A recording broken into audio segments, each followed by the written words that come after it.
할렐루야. 우리가 몇 번하고 인사하시겠습니다. 주님의 교회 잘 세웁시다.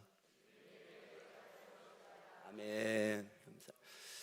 오늘 여선교회 찬양 너무 감사합니다. 새벽에 저 정도 목소리 나오기 쉽지 않은데 아마 밤새도록 목을 풀고 오신 것 같아요. 너무 감사하고, 많이 이렇게 치장을 안 하신 것 같은데도 빛이 나고 너무 아름답습니다. 저희 집사람이 이게 자꾸 이렇게 바르느라고 시간을 지체하길래 그냥 나와, 주님이 몰라보시면 어떻게 하려고 그래, 제가 그랬는데, 제가 목회하는 교회 목사님 한 20여 년 전에 부흥에 다녀가셨다고 그러시더라고요. 제가 만석교회 집회 간다고 그러니까 그때를 기억하던 몇 성도들이 저한테 찾아오셔서 우리 성종겸 목사님 뵈면 그때 은혜 많이 받았다고 꼭 말씀해 달라고 부탁을 하셔서 제가 이 시간을 들어서 우리 목사님께 대신 인사를 전해드립니다. 자, 오늘은 무엇을 남길 것인가, 그런 제목인데요. 여러분, 2020년 10월에 삼성그룹의 총수인 이건희 씨가 세상을 떠났지요. 그때 아마 뉴스들을 기억하실런지 모르겠습니다. 여러 가지 이슈를 남기셨어요. 그 중에 가장 큰 이슈가 뭐냐면, 도대체 이건희 씨가 남긴 유산이 얼마나 될까? 그 아들 이재용 씨가 받을 상속액은 얼마나 될까? 이게 가장 큰 이슈였던 것으로 제가 기억이 됩니다. 그때 자료를 좀 찾아보니까요, 이건희 씨가 이재용 씨에게 상속해 준 재산이 주식의 지분만 18조에 이른다. 18조. 그런데요, 더 화제가 됐던 것은 그 18조의 주식을 이재용 씨가 상속을 받으면 내야 될 상속금이 10조였다는 거예요. 18조를 상속받았는데 상속세금을 10조를 내야 됐답니다. 그래서 도대체 이 10조를 어떻게 내야 될 거냐, 10조가 얼마나 많은 돈인가?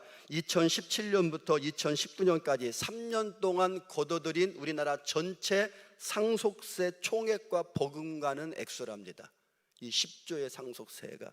이것을 도대체 어떻게 낼 수 있을 거냐? 과연 이렇게 많은 상속세를 부과하는 것이 옳으냐 그르냐, 이런 논쟁들이 있었던 것이 기억이 납니다. 이재용 씨가 주식만 18조인데 그것 말고도 현금, 그다음에 부동산, 미술품 이런 것도 상속을 받았다고 그래요. 그거의 가치가 한 4조 원 정도가 되는데 그거에 대한 세금도 한 1조 정도가 된다고 그래요. 도대체 얼마나 많은 돈인지 상상도 안 되고요, 가늠할 수도 없는 그런 액수입니다. 여러분, 이런 뉴스를 들으시면서 여러분은 무슨 생각을 하셨습니까? 저는 이재용 씨의 상속에 대한 뉴스를 들으면서 이런 생각을 했어요. 오늘 말씀의 제목이에요. 무엇을 남길 것인가? 나는 내 자녀들에게 무엇을 남겨줘야 될까? 우리 믿음의 사람들은, 우리 신앙인들은 자녀들에게 무엇을 남겨놔야 될까? 그런 생각을 많이 했어요. 여러분 잘 아시는 대로 우리나라는 공식적으로 1000번에 가까운 외세의 침략을 받은 나라죠. 국토도 작습니다. 우리나라의 역사는 거의 가난하고 헐벗은 그런 역사입니다. 그래서 어떻게든지 성공하고 출세해야 되는 것이 우리의 사명이었고, 우리 자녀들을 어떻게든지 나보다는 조금 더 잘 살게 만들어야지, 그게 우리 부모님 세대, 할아버지 할머니 세대의 사명이었습니다. 그래서 그런지 교육열도 높고 성공에 대한 열망도 커서 그런지 우리나라가요, OECD 국가 중에 7번째, 8번째가 되는 나라가 되었습니다. 참 감사한 일이죠. 여러분, 그런데요, 그렇게 우리가 세계적인 지표로 놓고 볼 때 OECD 국가 중에 7번째, 8번째가 되었는데 과연 신앙의 지표는 몇 등이나 될까? 우리가 자녀들에게 많은 것을 유산으로 물려주고 있는데 우리는 정말 신앙의 유산을 우리 자녀들에게 물려주고 있는가? 여러분, 사사기를 읽어보면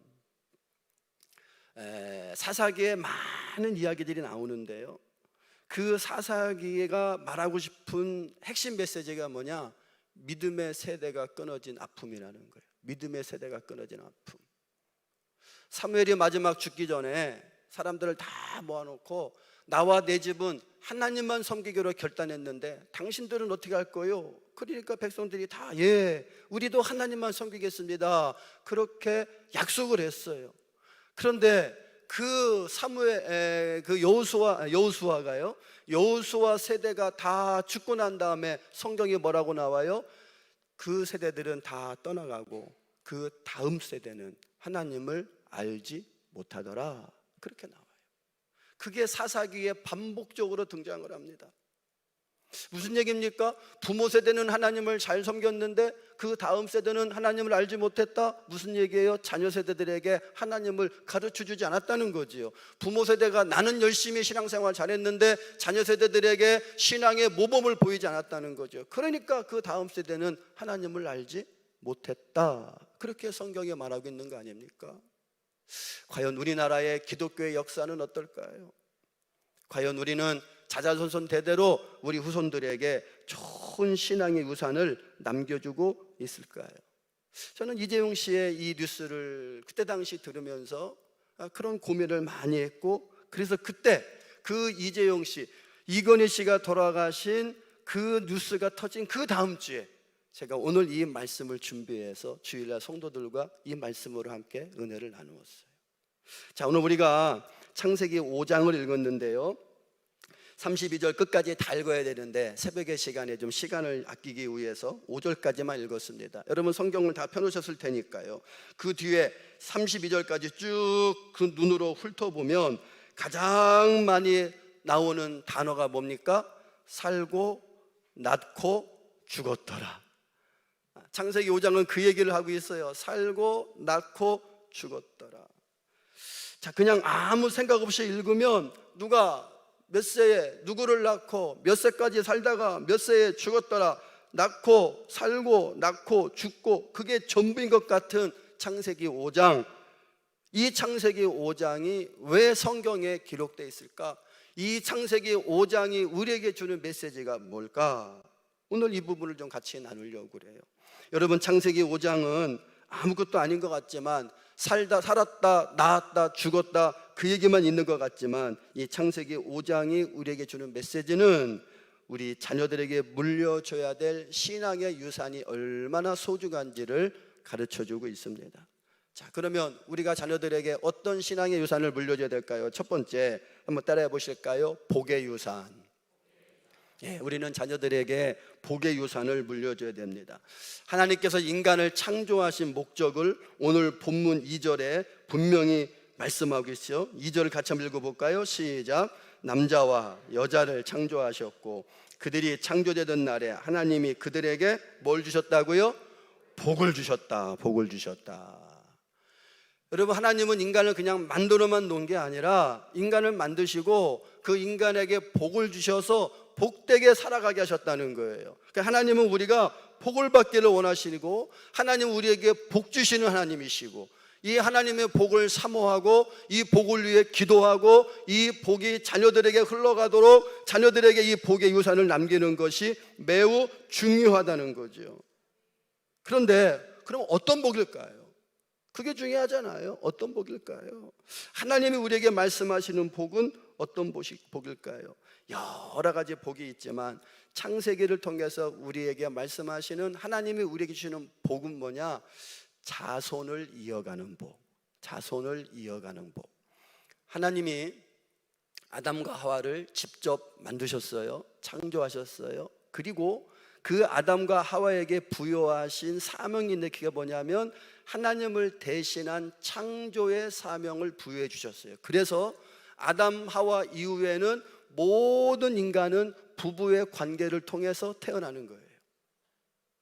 그 자녀를 낳을 수 있는 복을 하나님이 인간에게 허락하여 주셨다는 거죠. 그러니까 창세기 5장에 몇 세에 누구를 낳고 몇 세에 죽었다, 여기서 낳고 마태복음 1장에서도 낳고, 왜 성경이 낳고를 그렇게 많이 기록했을까? 자녀를 낳는 것이 복이다, 복이다. 자, 우리가 이 말씀을 별로 그렇게 소중하게 생각하지 않았고 낳는다는 것의 중요함을 우리가 별로 인식하지 않고 살았는데, 여러분 요즘은 어떻습니까? 요즘 우리나라 뉴스에 빈번하게 나오는 뉴스가 뭐예요? 출산율의 저하, 출산율의 저하. 여성 한 명이, 가임 여성 한 명이 평생토록 아이를 낳는 수, 그 출산율이 우리나라가 0.8%라고 그러죠. 다시 얘기하면 여성 한 명이 평생토록 한 명도 안 낳는다는 거예요. OECD 국가 중에 그거는 꼴찌입니다. 그래서 지금 인구 절벽의 시대를 우리가 살아간다. 저희 큰애가 초등학교 올해 선생이 되었는데요, 충청북도에서 시험을 봐서 합격을 했거든요. 그런데요, 80명을 뽑아놓고 한 명도 발령을 안 냈어요. 작년에 합격한 아이들도 16명이 아직 대기하고 있답니다. 그래서 올 1년 동안에는 발령이 날 가능성이 거의 없고 내년에도 어떻게 될지 모른다는 거예요. 그래서 왜 그런가 그랬더니요, 충청북도에 작년에 한 해 동안 40개의 초등학교가 없어졌답니다. 충청북도 안에 작년 1년 동안 40개 학교가 없어졌대요. 지금 서울에도 폐교되는 학교가 생겨나고 있지 않습니까? 많은 학자들에 의하면 지금 우리나라 이 출산율, 요 추세대로 만약에 간다면 2300년이 되면 지구상에서 대한민국은 사라진답니다. 뭐 저나 여러분이나 그때까지 살아있을 사람 하나도 없지만, 2300년까지 우리 살아있지 않을 거지만, 아유 나는 뭐 죽은 다음인데 뭐, 그리고 그냥 어쩔 수 없지, 그리고 무시하기에는 너무 끔찍한 결과가 아닙니까? 요대로, 요 출산율대로 가다 보면 2300년이 되면 대한민국에서, 지구상에서 대한민국은 사라지게 된다. 그래서 정부가 이 출산율을 끌어올리기 위해서 엄청난 노력을 하는데, 어마어마한 돈을 쏟아붓고 있는데 효과가 별로 그렇게 나타나지 않아요. 저는 그래서 이 출산율을 끌어올리는 방법은 돈도 많이 줘야 되고, 뭐 애들 교육비도 많이 줘야 되고, 뭐 애들 낳으면 막 몇백만 원씩 주고, 이것도 중요하지만 진짜 중요한 건 우리의 생각을 바꿔놓는 게 진짜 중요하다는 거죠. 아무리 돈 많이 줘도요, 젊은 아이들의 생각이 바뀌지 않으면 아이 낳지 않습니다. 근데 그 생각을 바꾸는 일은 누가 할 수 있느냐? 교회가 할 수 있는 거예요. 교회가 하는 거예요. 저는 그래서 제가 설교 시간에 자주 얘기합니다. 기본이 3명이다. 기본. 왜 그러냐? 제가 셋 낳거든요. 기본이 3명이다. 기본이 3명이다. 남자 여자 둘이 결혼해서 하나 나면, 둘이 만나 하나 났으니까 마이너스 1이잖아요. 둘이 만나서 둘 나면 제로잖아요. 똑같잖아요. 쌤쌤이잖아요. 그러니까 하나라도 더 낳아야지. 그래서 셋이 기본이다. 그럼 우리 아이들이요, 저한테 그래요. 아빠 그 설교 좀 그만해요. 우리 애들부터 반발해. 애들부터 그 설교 좀 그만하래요. 그러니까 아빠는 그게 사명이다. 조혼다산. 조혼다산. 일찍 결혼해야 많이 낳지. 조혼다산. 그래서 우리 아이들한테 저는 요만할 때부터 니들은 대학만 가면 남자 데리고 와라. 그럼 아빠는 무조건 오케이다. 묻지도 따지지도 않고 무조건 오케이다. 얼마나 좋냐. 빨리 시집가서 등록금 네 남편이 내라 그러면 아빠는 대학 등록금 안 내줘도 되고. 근데 대학교 졸업을 했는데도 아직도 안 데리고 와요. 여러분, 그냥 우스갯소리인 것 같고 농담인 것 같지만 심각한 문제입니다. 국가의 위기인 동시에 교회의 위기입니다.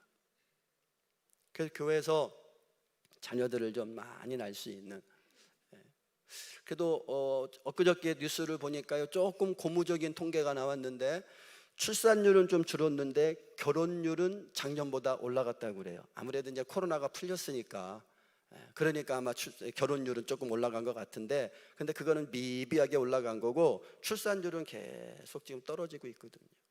그러니까 하나님이 우리에게 주신 복 중에 가장 귀한 복은 뭐냐? 자손을 이어갈 수 있는 복. 그래야 다른 복이 유효하잖아요. 대가 끊기는데 어떻게 다른 복이 유효하겠어요?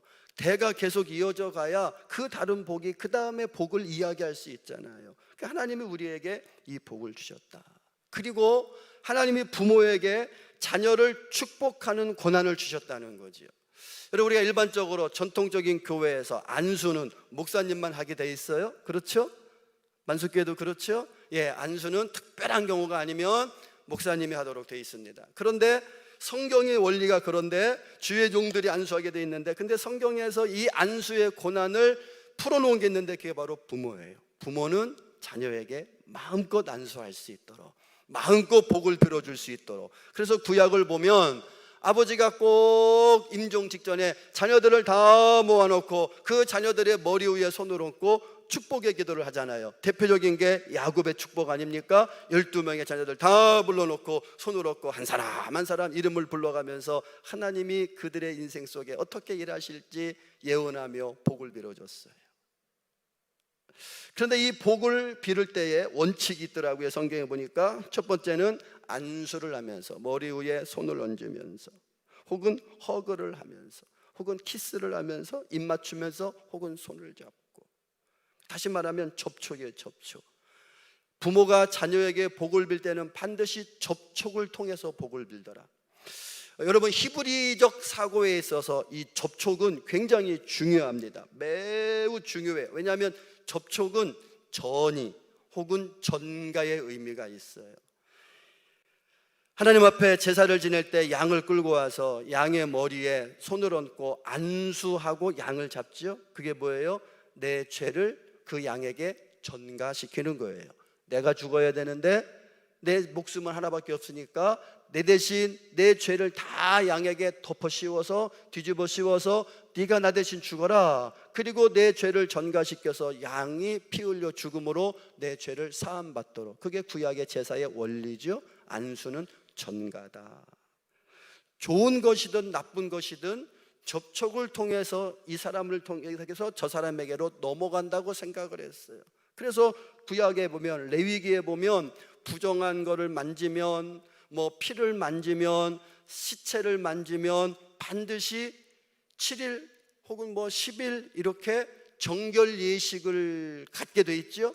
그 정결 예식을 통해서 깨끗하게 된 다음에 다시 사람들을 만날 수 있었고 다시 성전에 나올 수 있었어요. 강문호 목사님이라고 혹시 아시나 모르겠습니다. 우리 감리교 목사님 중에 성막의 대가시죠. 제가 그분 세미나를 2번 갔는데 아주 인상적 있게 들었던 설교 내용이 뭐냐면, 이분은 붕회를 많이 다니시는데 뭐 여의도 순복음교회도 가고 광림교회도 가고 큰 교회 많이 다니셨는데, 붕회를 가면 당신이 꼭 하는 게 있대. 그게 뭐냐면 그 교회 담임 목사님이 쓰시는 볼펜을 가지고 온대요. 왜 그러느냐? 조용기 목사님, 저런 능력 있는 분이 쓰는 그 볼펜에 조용기 목사님의 손에 닿았으니까, 조용기 목사님 매일 들고 섰으니까 그 볼펜에 조용기 목사님의 영적인 기운이 거기에 묻어 있다는 거예요. 그래서 그거를 내가 가져와서 내가 그걸 쓰면 나도 조용기 목사님처럼 될 것 같아서 붕에 가면 꼭 볼펜을 갖고 오신대요.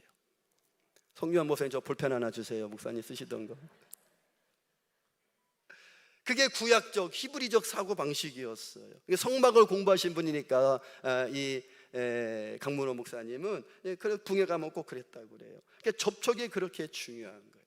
그래서 여러분, 우리가 자녀들을 키울 때 접촉을 많이 하는 것이 굉장히 중요하답니다. 심리학자들도 스킨십을 많이 받고 자란 아이하고 부모의 스킨십 없이 자란 아이하고 정서가 다르고요, 인격이 다르고요, 이해력도 다르고요, 지식도 다르다는 거예요. 그러니까 여러분, 자녀들이 똑똑하고 인격적이고 성품 바른 아이로 키우고 싶으시면 접촉을 많이 하라는 거예요. 그래서 모유 수유를 권장하는 이유도 모유에 어머니의 그 영양분이 들어있기 때문이기도 하지만, 모유 수유를 하면 어떻게 됩니까? 어머니가 품에 안고 계속 아이하고 눈 맞추면서 그래, 아이고 잘 먹네, 그래 그러면서 계속 아이와 교감을 하잖아요. 어쩔 수 없이 모유가 안 나와서 분유를 먹인다 할지라도 그냥 애 혼자 먹도록 그냥 주지 말고 반드시 분유를 먹일 때도 엄마가 품에 안고 먹이라는 거예요. 그래서 계속 그 아이와 접촉을 시도해라. 그래야 인격 형성, 두뇌 발달에 도움이 된다는 거죠. 그래서 유대인들은 부모가 자녀를 축복할 때는 그냥 하는 것이 아니라 반드시 이 접촉을 통해서, 스킨십을 통해서 복을 빌었다. 두 번째는 의미 있는 말을 남기면서, 우리가 유언이라고 그러죠. 의미 있는 말을 남기면서 복을 빌었다. 대부분의 자녀의 문제는 어디서 오는가? 사랑과 축복의 결핍 때문이라는 거지. 부모가 충분히 사랑을 베풀지 않고 자녀들에게 스킨십과 의미 있는 말로 축복하지 않기 때문에 자녀들의 문제가 생기는 거다. 그래서 여러분, 이 가정의 달 마지막 날에 우리가 5월 한 달 동안 가정을 위해서 기도를 많이 하셨을 텐데, 가정의 달 끝났다고 자녀를 위한 기도도 끝나는 거 아니잖아요. 우리 가정과 자녀를 위한 기도는 우리 부모님들의 영원한 숙제이고 영원한 기도의 제목일 텐데, 우리가 자녀들을 위해서 이렇게 많이 기도해 주시고 신앙의 좋은 말씀 많이 해주시고, 여러분들이 살아온 인생 속에서 하나님이 일하시고 역사하신 간증들을 많이 하시고, 그리고 여러분 정신 멀쩡하실 때 자녀들에게 꼭 유언을 남기세요. 그리고 녹음을 해놓으세요. 요즘은 스마트폰 다 되잖아요. 녹음을 해놓고 여러분 그거 장례식 때 한번 틀어놔줘 보세요. 그러면 신앙생활 안 하던 자녀들도요, 그 앞에 다 꼬꾸라져요. 정신이 멀쩡하실 때 자녀들에게 신앙생활 잘 하라고 하는 유언을 꼭 남기세요. 명절 때 자녀들 모이면 세뱃돈 주는 거로 끝내지 마시고 정말 간곡한 마음으로 자녀들 앞에 아빠의, 엄마의 소원은 하나밖에 없다. 너희들이 신앙생활 잘 하는 거다. 하나님 잘 섬기는 거다. 교회에 충성하는 거다. 주의 종 잘 섬기는 거다. 이 유언을 꼭 남기시기를 바랍니다. 이것보다 더 귀한 유산은 없기 때문에 그래요. 우리가 자녀들에게 물려줘야 될 유산은 하나님의 복, 그 복은 하나님을 경외하는 자들에게 주어진다 하셨으니, 우리 자녀들이 하나님 잘 경외함으로 하나님이 우리에게 주시는 복을 다 받아 누리는 그런 자녀들 될 수 있도록, 여러분이 믿음 생활 잘해서 받은 그 복이 우리 자녀손들에게 흘러갈 수 있는 그런 가문 이루시기를 주님의 이름으로 축원합니다. 두 번째, 무엇을 남겨줘야 될까? 경건의 유산을 남겨야 됩니다. 자, 창세기 5장은 아담의 족보라 그렇게 1절에 돼 있죠. 이것은 아담의 계보다. 그런데 엄밀히 말하면 아담의 계보가 아니라 아담의 아들인 셋의 계보입니다. 3절에 그렇게 돼 있잖아요. 아들을 낳아 이름을 셋이라 하였다. 여러분, 셋은 누굽니까? 원래 아담에게는 가인과 아벨이라는 두 아들이 있었는데, 잘 아시는 대로 이 두 아들이 예배를 드리고 난 다음에 형 가인이 동생 아벨을 시기해서 돌로 쳐 죽이죠. 그래서 아벨이 죽었어요.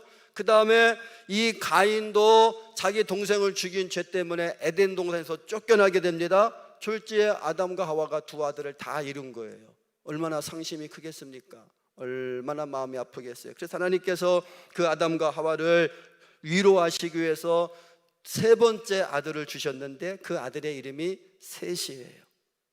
그리고 위에 두 아들은 죽었으니까 이 셋을 통해서 아담의 계보가 이어져 가는 거니까, 창세기 5장의 계보는 아담의 계보인 동시에 셋의 계보인 거지요.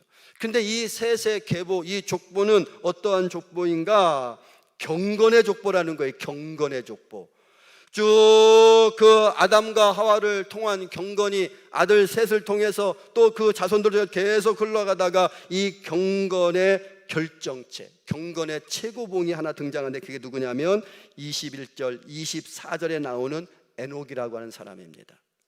우리 한번 24절만 같이 볼까요? 24절, 창세기 5장 24절 시작. 에녹이 하나님과 동행하더니 하나님이 그를 데려가심으로 세상에 있지 아니하더라.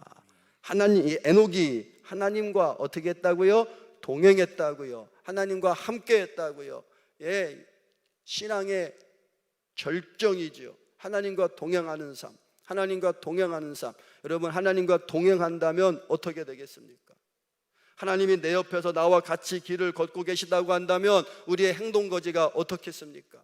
그 하나님이 나와 동행하시며 나를 유심히 지켜보고 계신다고 한다면 우리의 삶이 어떻겠습니까?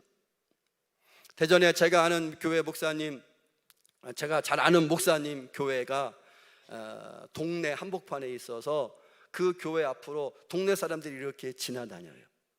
근데 이 목사님 사모님이 꽃을 잘 키우는 은사가 있으셔서 밖에다가 꽃을 그 화분에다가 심어서 잘 키워서 주일이 되면 이게 재단에 올렸다가 또 낮에는 밖에 내놔서 물 주고 잘 관리를 하는데요.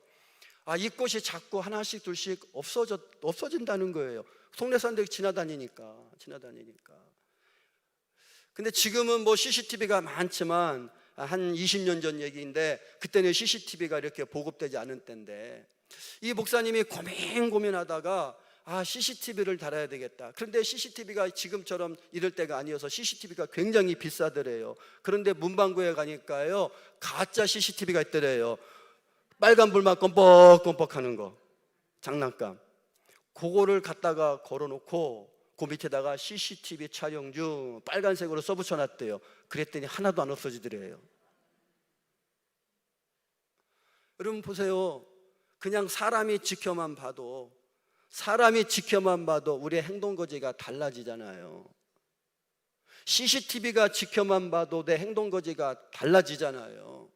그런데 살아계신 하나님이 나와 함께 동행하시면서 내가 하나님과 동행하면서 하나님과 같이 길을 걸어가고 하나님과 같이 인생을 살아가고 하나님과 같이 내 삶을 살아가는데 그 하나님 앞에서 내 삶의 태도는 어때야 되겠습니까? 그러니까 하나님과 동행했다는 것은 이건 간단한 문제가 아닙니다. 간단한 문제가 아니에요. 여러분 어른하고 식사해 보셨죠? 여러분 담임 목사님하고 식사할 때, 원로 목사님 식사할 때 편하십니까? 조금 불편하십니까? 편한 분도 계실 테고 대개는 불편해하세요. 어려워하세요. 어제 목사님하고 식사하고 교회 들어와서 엘리베이터를 타고 목양실 올라가는데 중간에 문이 열렸어요. 근데 어떤 여자분이 타려고 서 있다가 목사님이 계시니까 그냥 가세요. 그리고 안 타시더라고요. 목사님 타라고 그러니까 그냥 다음 거 탈게요. 올라가세요. 그러시더라고요. 문이 닫히고 내 목사한테 그랬어요. 왜 교인들은 목사를 무서워하는지 모르겠어요. 우리 교인들도 그래요. 주방에서 밥 먹을 때 제 앞에 앉으면 제가 가가지고 이렇게 앉으면 목사님 왜 여기 앉으세요? 저 밥 못 먹어요. 이래요. 왜 목사를 무서워하는지 모르겠어요. 제가 잡아먹는 것도 아닌데 눈썹이 진해가지고 무섭게 생겼나? 어제 숙소 들어가가지고 어제 저녁 영상 보니까 눈썹만 보이더라고요. 눈썹만. 이상하게 이 카메라가 눈썹만 더 막 진하게 나오는 것 같아. 유전이에요. 유전. 저희 아버지가 물려주신 유산, 귀한 유산. 집사람이 맨날 뽑아서 자기 좀 달래. 왜 이렇게 목사를 무서워하고 불편해할까? 사실은 그게 어떻게 보면 지극히 당연한 거예요.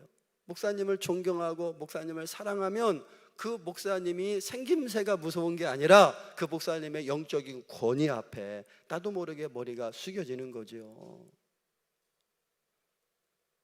그런데 하나님이 나와 함께 하시고 하나님이 나와 동행하신다고 생각하면 우리가 그냥 맘대로 말하고 맘대로 생활하고 그럴 수 있겠냐는 거예요.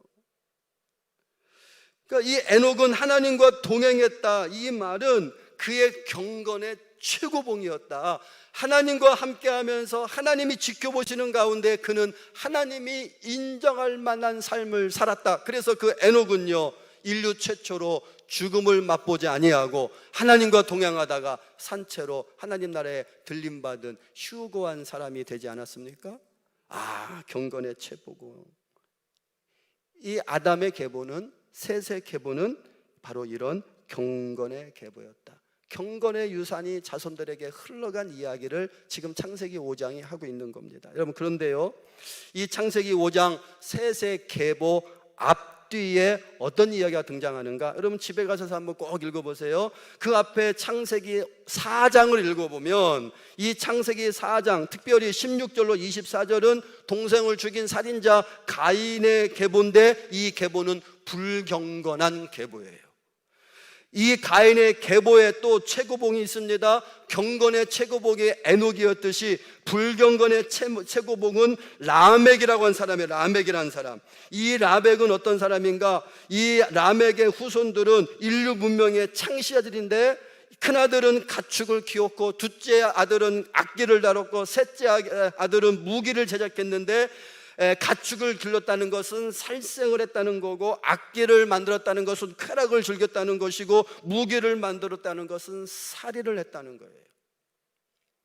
그래서 인류의 살생과 쾌락과 살인의 문명을 만든 그런 사람들이 이 라멕의 후손들이었다. 불경건의 계보더라.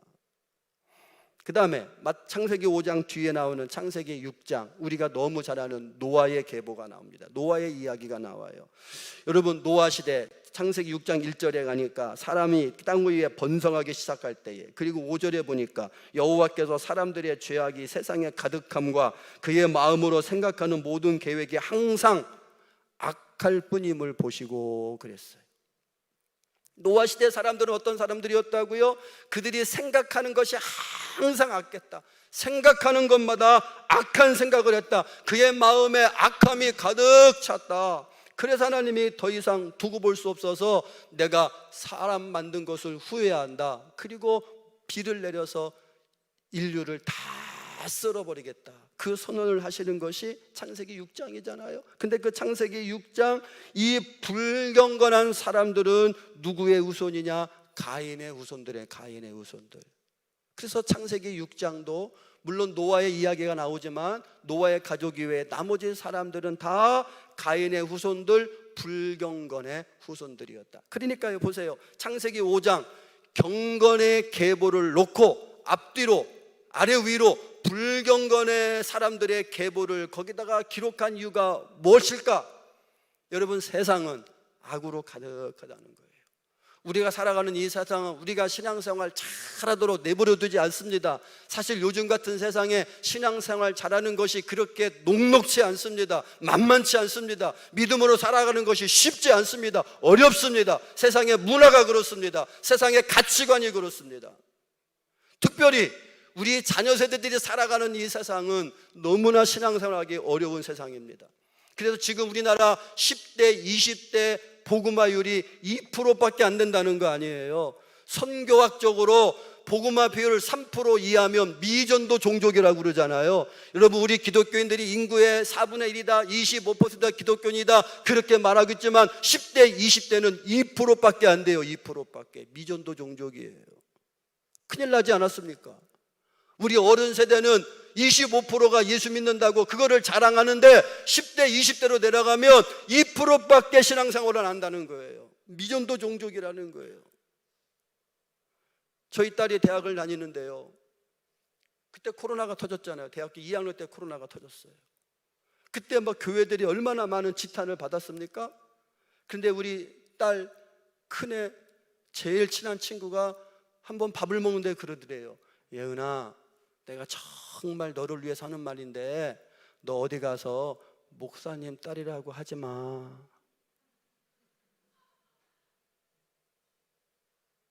어디 가서 목사님 딸이라고 하지 말래요. 돌 맞아 죽는다고. 저는 그 말을 듣고요, 충격을 받았어요. 이야, 세상에 지금 이렇게 흘러가고 있구나. 이렇게 흘러가고 있구나.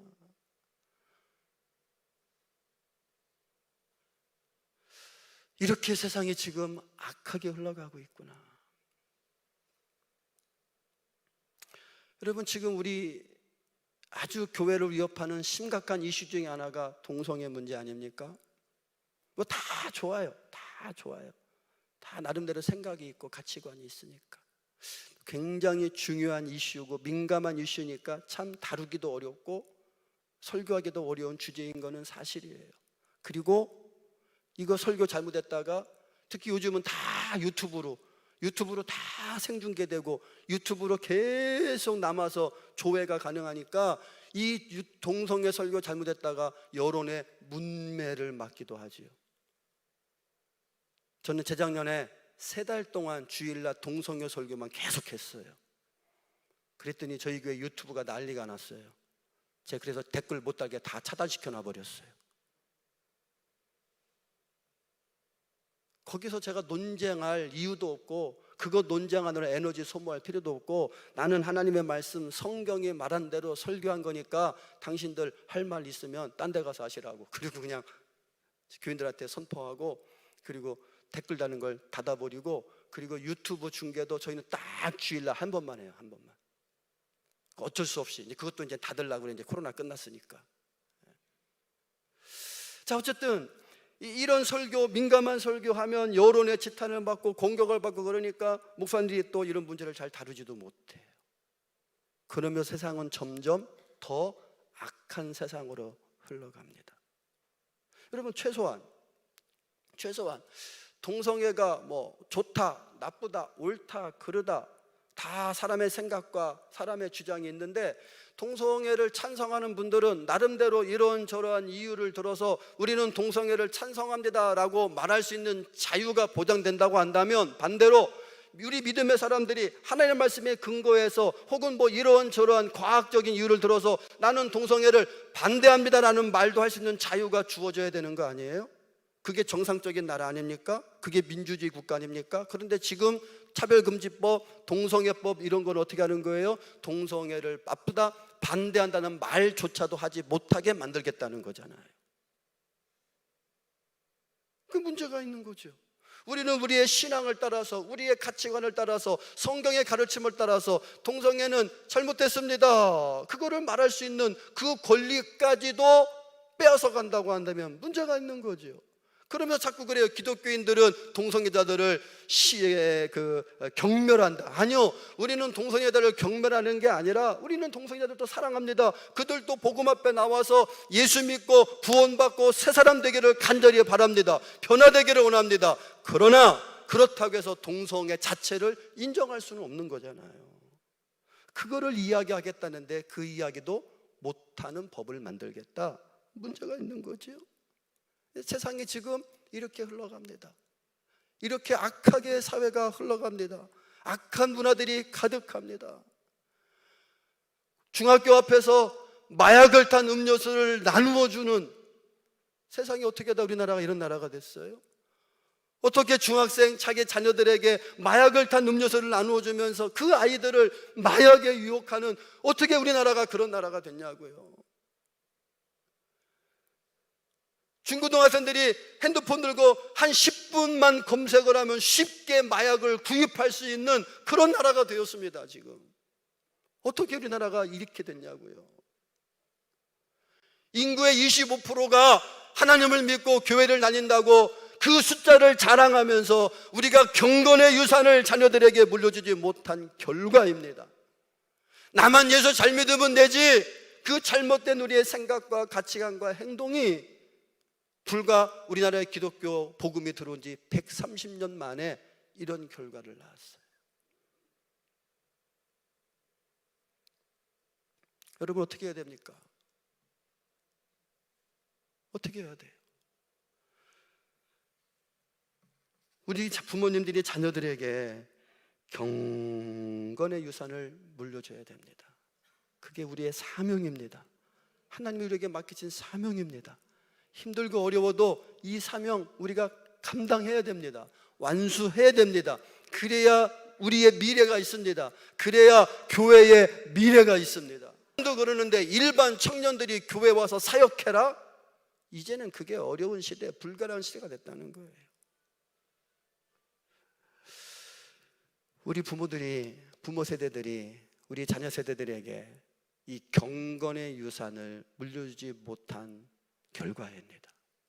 결국은 우리가 회개해야 되는 거예요. 가슴을 치며 회개해야 돼요.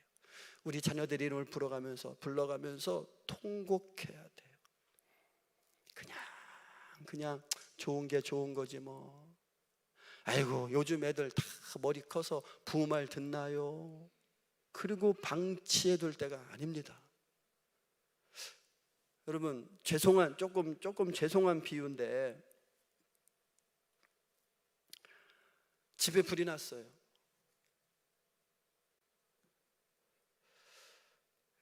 애들이 자기가 너무 좋아하는 장난감 집 방에 있다고 불나서 활활 타오르는 그 집을 향해서 그 장난감 구하러 애가 막 뛰어들어가면 그거 가만히 보고 있을 부모님 있으십니까?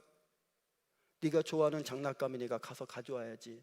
그리고 그 불구덩이 속으로 뛰어들어가는 그 아이를 그래 빨리 가서 장난감 꺼내와라. 그리고 가만히 보고 있는 부모가 세상에 있냐고요? 없잖아요. 뜯어 말리잖아요. 아빠가 더 좋은 거 사줄게. 아무리 울고 불고 난리를 치고 땡깡을 부려도 그 불구덩이 속으로 들어가는 걸 허락하는 부모는 단 한 명도 없습니다. 그런데 여러분, 오늘날 우리 자녀들이 지금 지옥 불구덩이를 향해서 달려가고 있는데 왜 가만히 구경만 하고 계십니까? 네 인생 네가 사는 거지 뭐. 왜 그러고 방치하고 계십니까? 오늘 이 시대의 젊은이들이 지옥불을 향해서 거침없이 뛰어가고 달려가고 있는데 왜 우리는 방관만 하고 있습니까? 나만 신앙생활 잘하면 되고, 나만 교회 충성하면 되고, 나만 기도하면 되고, 나로 끝나는 게 아니지 않습니까? 나로 끝나는 게 아니잖아요. 제가 어제 저녁에도 잠깐 말씀드렸듯이 오늘날 우리의 이 모습은 우리 선배 신앙인들의 노력과 희생과 봉사와 충성과 기도와 눈물의 결과인데, 그걸 지금 우리가 따먹고 있는 건데, 그럼 우리 자녀들에게는 어떠한 모습의 열매를 맺을 수 있도록 우리가 어떠한 노력과 수고를 해야 될까요? 어떤 목사님이 그러더라고요. 지금 우리가 쓰는 이 교회는 우리가 자녀들에게 물려주는 교회가 아니라 자녀 세대 것을 빌려 쓰는 거다, 그런 표현을 쓰시더라고요. 와, 굉장히 의미 있는 표현입니다. 여러분, 남의 집 전세 월세 사는 분들은 이해가 되실 거예요. 뭣도 함부로 못 받게 하는 사람 있잖아요. 내가 남의 집에 살면 내 맘대로 못 합니다. 남의 거 빌려 쓰는 거니까 다시 돌려줘야 되니까 그 모습 그대로 잘 보존해서 돌려줘야 되니까. 그러면 여러분, 오늘날 우리 교회가, 이 성전이 자녀 세대들의 것을 내가 빌려 쓰는 거라고 한다면 우리 자녀 세대들에게 돌려줘야 될 날이 있는데, 그때 어떠한 교회 모습으로 돌려줘야 되냐는 거예요. 어떠한 모습으로. 그러니까 그냥 내가 자식한테 주는 거라는 개념보다는 내가 자식 것을 빌려 쓴다는 개념이 훨씬 더 의무감, 사명감, 훨씬 더 소중함이 곁들여 있는 그런 표현이죠. 여러분, 이 만수교회는 여러분 다음 세대들의 것을 우리가 지금 빌려 쓰고 있는 겁니다. 건물로서의 교회를 말하는 게 아니죠. 우리의 이 영적인 공동체는 다음 세대들 것을 빌려 쓰는 겁니다. 잘 사용해서 더 아름답게, 더 귀하게, 더 좋은 것으로 만들어서 다시 우리 자녀 세대들에게 돌려줘야 되지 않겠습니까? 그게 경건의 유산이에요. 경건의 유산. 경건의 유산. 여러분, 이 셋의 족보는요, 아까 말씀드렸죠. 언뜻 보면 허무한 족보 같아요. 낳고 죽고 낳고 죽고. 그런데요, 이 경건의 족보, 셋의 족보가 흘러가서 누구에게까지 가느냐? 우리 구주 예수 그리스도에게까지.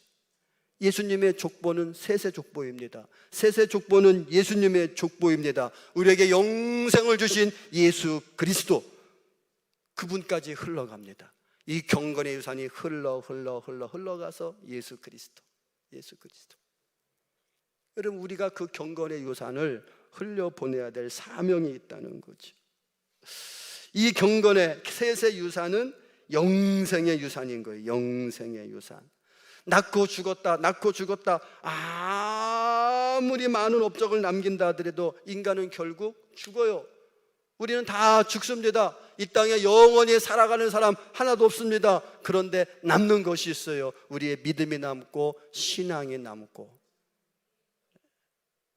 우리가 아름답게 신앙생활하면 우리 자녀들에게 유산이 흘러가는 거예요.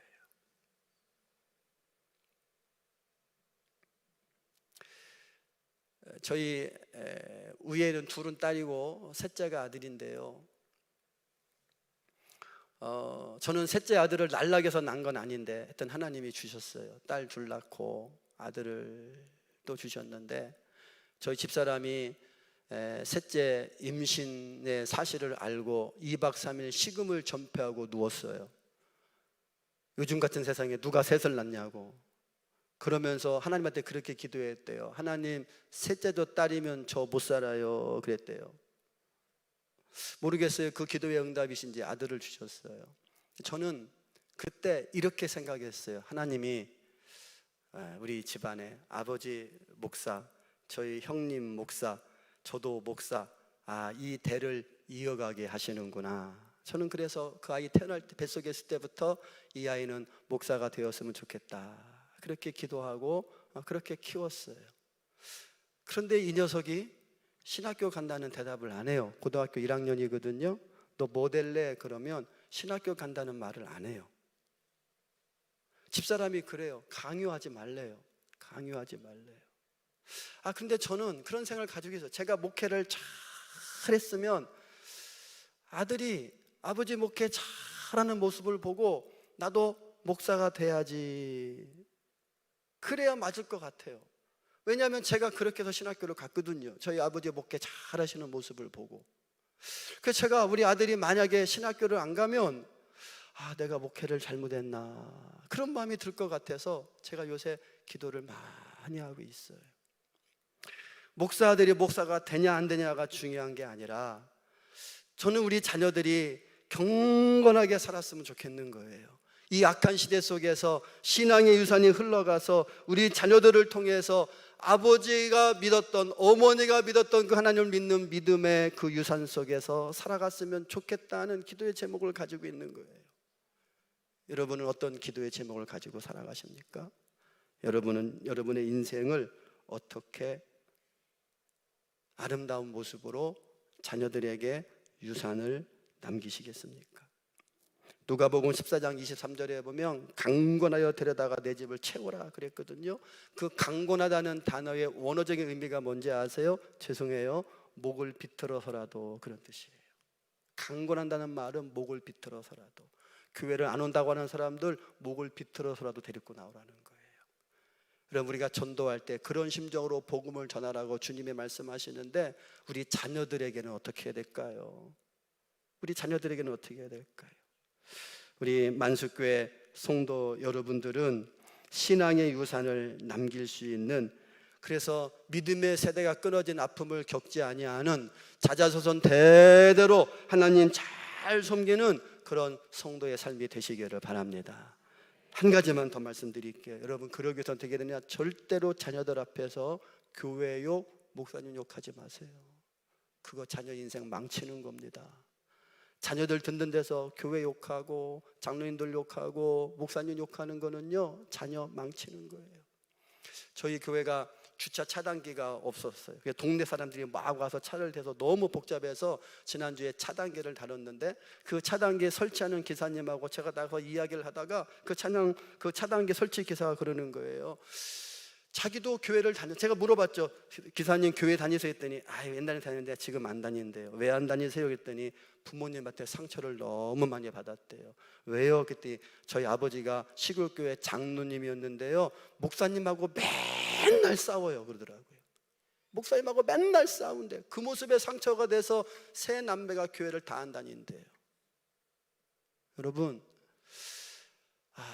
담임 목사님하고 의견이 항상 일치될 수는 없죠. 사람의 생각이 다 있으니까. 그런데 내 생각과 안 맞는다고 목사님과 싸우고 교회와 싸우면 자식들이 다 보는 겁니다. 우리 아빠는 장로님이라면서 권사님이라면서 맨날 교회 가면 싸워. 그러면 그 자녀들이 신앙생활에서 멀어지는 거예요. 목사님에 대한 존경심이 있겠습니까? 존경하지 못하는 목사님 설교를 듣겠습니까? 요즘 애들 철저합니다. 요즘 MZ 세대들 철저해요. 조금만 자기들하고 안 맞으면 듣지 않습니다. 그런 시대 속에 살아가는데, 그래서 자녀들하고 함께 있을 때는 늘 교회에 대한 좋은 이야기, 긍정적인 이야기, 목사님 좋은 이야기. 정 욕할 게 있으시면 침대에서 이불 뒤집어 쓰고 부부끼리만 하세요. 부부끼리만. 자녀들 듣는 앞에서는 절대로 교회 욕하시면 안 돼요. 장로님들 욕하시면 안 돼요. 목사님 욕하시면 안 돼요. 그 자녀 인생 망치는 겁니다. 우리가 신앙의 유산을 물려주려면 우리가 모범을 보여야 되고 모델의 삶을 살아야 되고, 그 중에 하나는 언어의 모델, 언어의 모범. 좋은 말, 경건한 말, 긍정적인 말, 교회를 사랑하고 교회를 위해서 기도하고 그런 모습을 보여주고, 그런 말을 할 때에 여러분 가정에 신앙의 유산이 자자손손 대대로 흘러가는 그런 복된 가문 될 줄로 믿습니다. 그런 은혜와 복이 있는 우리 만숙교회 성도 여러분들 다 되시기를 주님의 이름으로 축원합니다.